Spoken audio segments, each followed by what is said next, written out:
Google play store ની ID કેવી રીતે બનાવવી। તો મિત્રો આજના વિડિયોમાં આપણે શીખીશું આપણે મોબાઈલથી ગૂગલ પ્લે સ્ટોરનો એકાઉન્ટ કેવી રીતે બનાવવો। મિત્રો તમે ગૂગલ એકાઉન્ટ કયો કે પ્લે સ્ટોર એકાઉન્ટ કયો કે જીમેલ આઈડી કયો ઈમેલ આઈડી કયો એ બધું એક જ હોય છે, પણ એ એકાઉન્ટ વિના તમારો ફોન છે કોઈ કામનો રહેતો નથી મિત્રો। એ એકાઉન્ટ બનાવવું જરૂરી છે અને એ એકાઉન્ટ મિત્રો આમ તો ફોન લેતી વખતે જ બનાવવાનું હોય છે, બટ બીજી વાર જ્યારે તમે ફોન રીસેટ કરો છો, ફેક્ટરી રીસેટ વગેરે થઈ ગયું હોય અથવા કોઈ પણ કારણોસર એકાઉન્ટ ડિલીટ થઈ ગયું હોય તો તમારે ફરીથી એક એકાઉન્ટ બનાવવું પડશે। અને ઘણા લોકોને ના આવડતું હોય તો ખાસ આ વિડીયો એવા લોકો સાથે શેર કરજો મિત્રો જેમને ગૂગલ એકાઉન્ટ બનાવતા ન આવડતું હોય, એમની સાથે આ વિડીયોને શેર કરજો અને આ વિડીયોમાં ખાસ છેલ્લે સુધી બનાવજો। તો ચાલો મિત્રો વિધાઉટ વેસ્ટિંગ એની ટાઈમ આ વિડીયોને આપણે શરૂ કરી દઈએ। તો સૌથી પહેલાં તો આપણે છે ને આપણે પ્લે સ્ટોરને ઓપન કરવાની છે। ઓપન કરશો એટલે આ રીતે આવી જશે। હવે મિત્રો મારે તો ઓલરેડી એક એકાઉન્ટ બનાવેલું છે એટલે મારે કંઈક આ રીતે આવે છે, બટ તમારામાં કંઈક આ રીતે ઇન્ટરફેસ આવશે।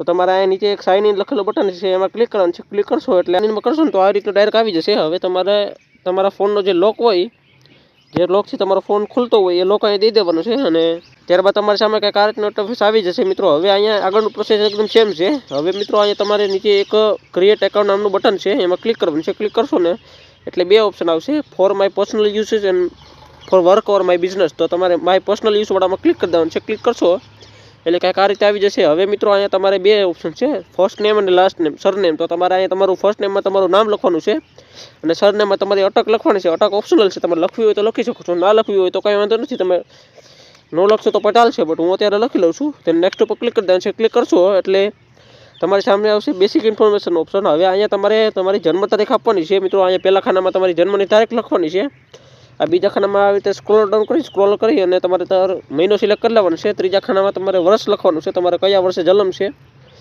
then તમારું છે જેન્ડર, તો તમે મેલ છો કે ફિમેલ એ સિલેક્ટ કરવાનું છે। જો સ્ત્રી હોય તો ફિમેલ કરવાનું છે અને જો પુરુષ હોય તો મેલ કરી દેવાનું છે અને નેક્સ્ટ કરી દેવાનું છે મિત્રો।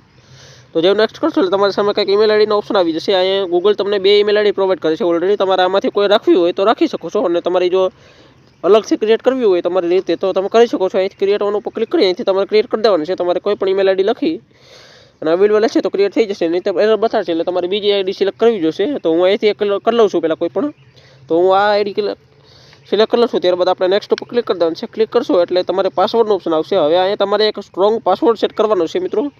પાસવર્ડમાં તમારે તમારા જે કાંઈ કેરેક્ટર્સ વગેરે છે કે આ નંબર્સ વગેરે છે બધું મિક્સ કરી એક સ્ટ્રોંગ અને મજબૂત એક પાસવર્ડ બનાવવાનો છે। આ પાસવર્ડ તમારે યાદ રાખી લેવાનો છે મિત્રો।